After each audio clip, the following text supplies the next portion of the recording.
Las ciudades son entes vivos. Hay quienes consideran las ciudades como un vientre materno, como un vientre externo.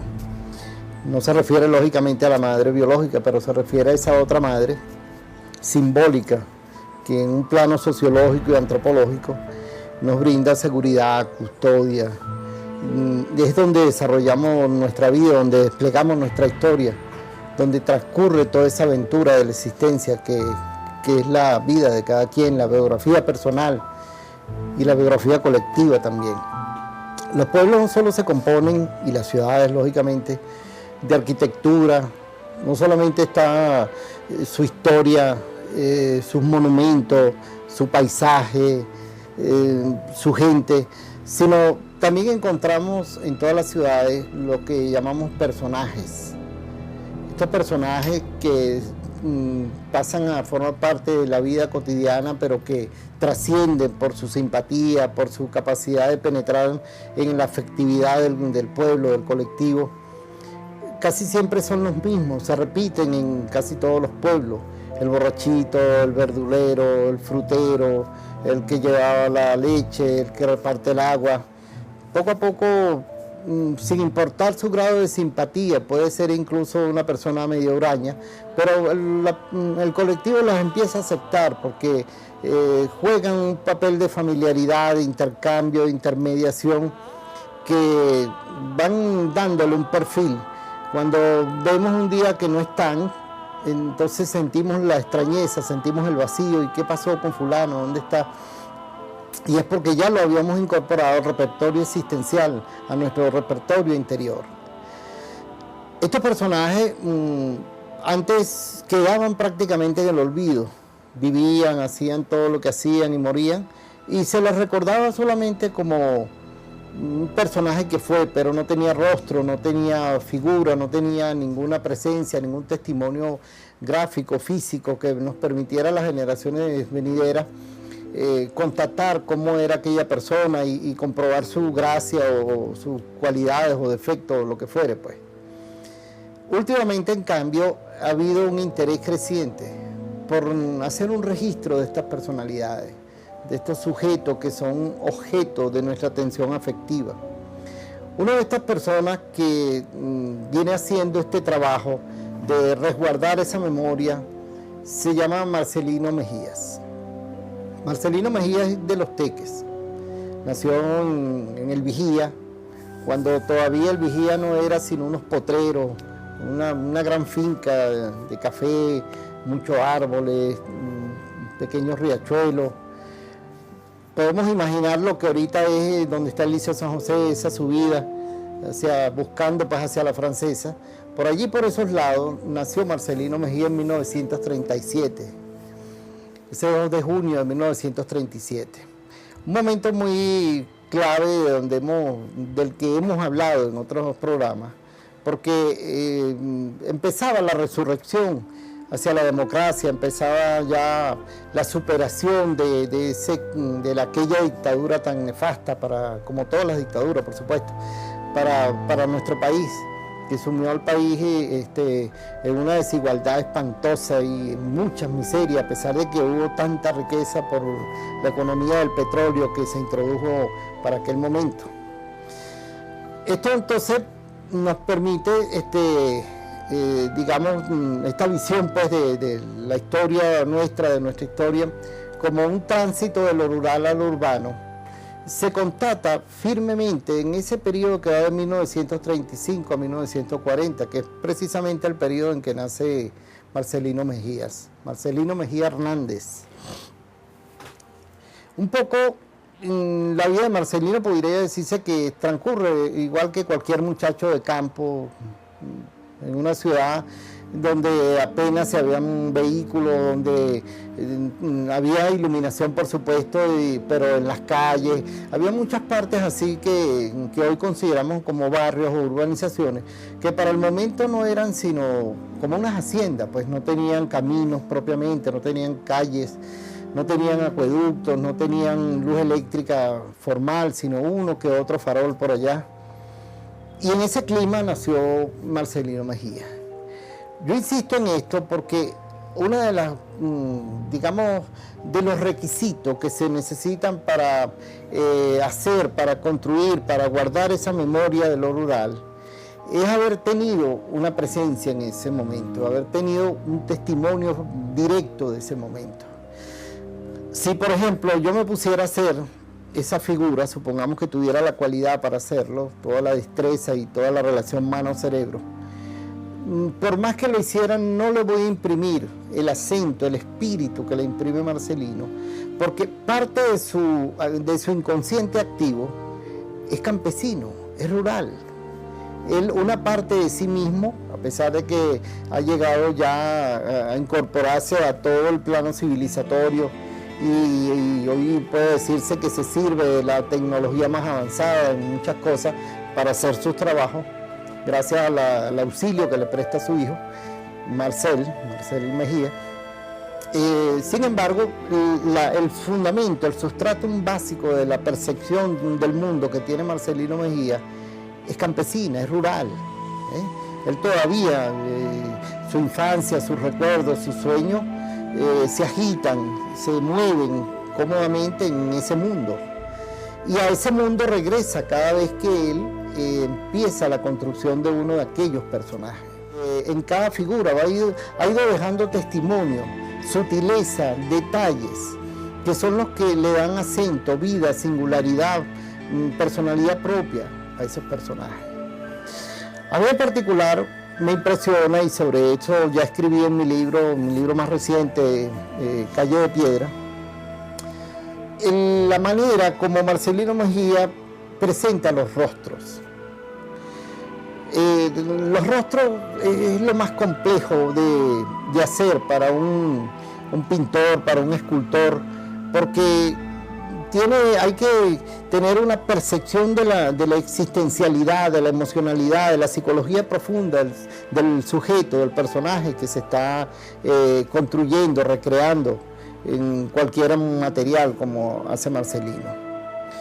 Piense, por ejemplo, en esa figura del Papa, cuando está con el joven turco, el que le hizo el atentado en 1981, que le disparó pues, al Papa cuando él, en una de esas salidas que él hacía para la Plaza San Pedro.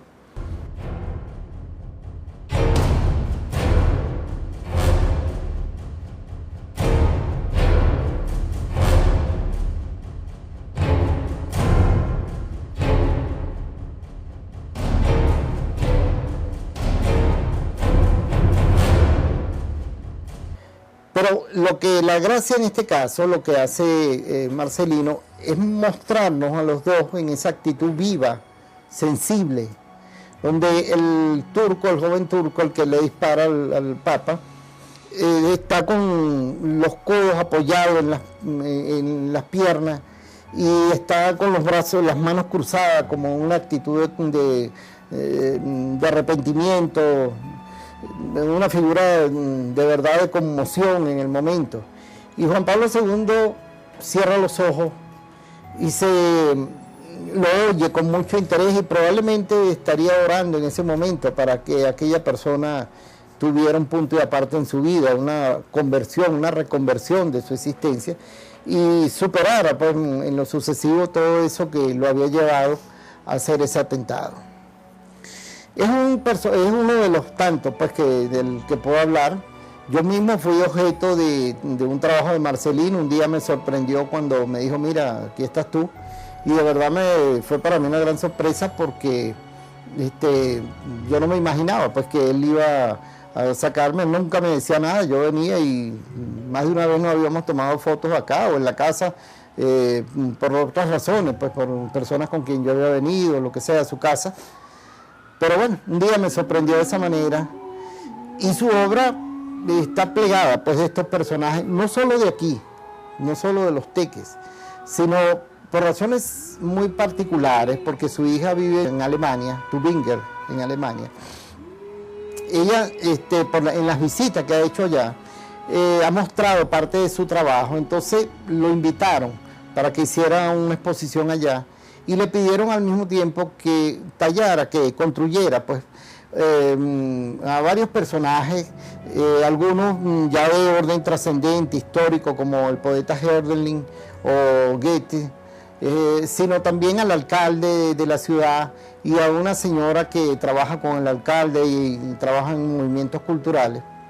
Y ahorita en este año, ahora en septiembre, se va a hacer esa exposición, pues una exposición internacional donde van a aparecer varios artistas y entre ellos Marcelino Mejía, pues de Venezuela, de Sudamérica, de los Teques. Toda esta, digamos, introducción pues, que estamos haciendo para captar el alma, la esencia de su trabajo, lo vamos a ir desplegando en la toma que estamos haciendo de cada una de esas figuras para percibir ese lugar común, para percibir ese leitmotiv. ¿Por qué él hace su figura más o menos de 20 centímetros, 25 centímetros, pero el promedio es 20 centímetros? ¿Por qué no hace figura estática, sino a todas les confiere movimiento, escena, que determinan exactamente el quehacer del personaje que está trabajando?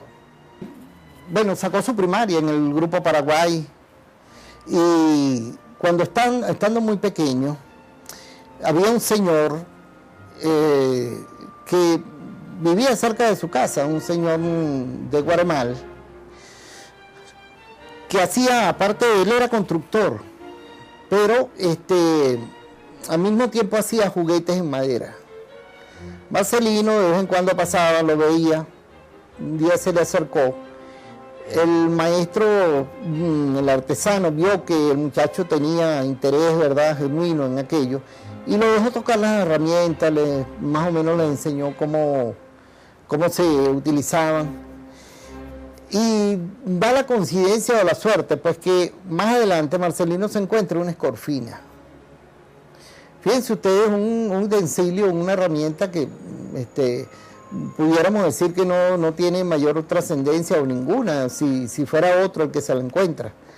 Pero en las manos de Marcelino aquella herramienta se convirtió casi en un arma múltiple, universal, porque comenzó a hacer sus juguetes también con esa escorfina y poco a poco lo fue logrando y entonces apareció un día el trompo, otro día apareció la perinola, otro día apareció las varillas bien hechas para las cometas, los papagayos, darle forma de águila, darle forma de estrella, darle toda esa forma y volarla en los tiempos de viento, que antes había aquí las temporada de papagayo, temporada de metra, temporada de trompo, en fin, eran, dentro de la cultura rural eran quizás vinculados pues, al efecto mismo de la naturaleza, cuando soplan los vientos, cuando hay sequía como para jugar metra o trompo y no hay lluvias que empantanan la tierra. Entonces, este universo, por supuesto, se fue formando en él, a través ya de esa experiencia directa que tiene de hacerse sus juguetes. Y llega la adolescencia, va al cuartel, como era prácticamente obligado, pues hasta un tiempo acá, que la recluta se llevaba sin miramientos a quien sea, y si no tenía que presentarse, de una vez lo dejaban en el cuartel. Cuando la familia venía a ver, ya tenía el coco raspado y ya estaba vestido de verde y era que iba a servir para tal parte. Cuando sale del cuartel, entonces se va a Maracaibo y empieza a trabajar con máquinas pesadas, máquinas tractores, estos tractores como el que vamos a ver ahorita que él hizo, que para mover las tierras, las palas mecánicas esas, que es un arte difícil porque él me ha dicho que eso es tan complejo como manejar un helicóptero, porque son varias palancas que se dan simultáneamente, en sentido transverso, en sentido vertical, en sentido horizontal. Y en ese tiempo llega a Colombia, conoce muchos personajes por allá, tiene muchísimas aventuras, hasta que, bueno, en una de esas que viene a Los Teques, se enamora y regresa, pues se viene acá y empieza a trabajar con una compañía alemana que importaba maquinarias pesadas. Entonces ya su oficio fue otro, manejando siempre las maquinarias, pero aquí pudo criar sus hijos, pudo estar digamos, en ese papel, pues que nos corresponde a todos en una época de la vida. Hasta que después que sus hijos han crecido, ya se han graduado y empiezan a formar familia, un día va con su hijo Marcel a visitar el museo. En Raúl Santana fui a ese museo y me llamó la atención los trabajos que estaban ahí. Y sé que tenía la facilidad de hacer, no eso, porque sería copia, ¿no? Tenía que hacer algo diferente, pero sí, de ahí nació la idea, ¿no? Sin embargo, antes, cuando yo era pequeño, yo hacía mis juguetes. Yo tenía mucha habilidad manual, pues, para hacer cualquier tipo de trabajo. Sin embargo, eso nunca lo había pensado hacer, ¿no? Y con la ayuda de mis hijos, me entusiasmaron, entonces me dijeron, mira, papá, debes hacer capote, por lo menos, a las personas de aquí en Los Tecas, el doctor Luis Enrique Luna y eso. Entonces yo sí tomé la idea, pero me pareció difícil. Sin embargo, empecé tratando. Los primeros, por supuesto, no quedaban muy bien, ¿no? Pero sí la gente los conocía, los reconocía, y además la gente capta el cariño que yo le pongo a mis trabajos, ¿no? Que no solamente el material, porque yo trabajo con madera, plástico y, como dicen, material de desecho. Pero aparte de ese material, el material más importante es el cariño, el respeto, las ganas de hacer las cosas bien y eso es lo más importante, considero yo, ¿no? Él empezó a hacer como una especie de mistura, de intercambio de materiales de todo tipo, gomas, minucias que quedaban por allí, restos de toda cosa, le servía para hacer unos lentes, para hacer unos ojos, para hacer unos dientes, para hacer cualquier cosa. Esas miniaturas, esa sutileza que son las que le dan a su figura esa singularidad, las veía él.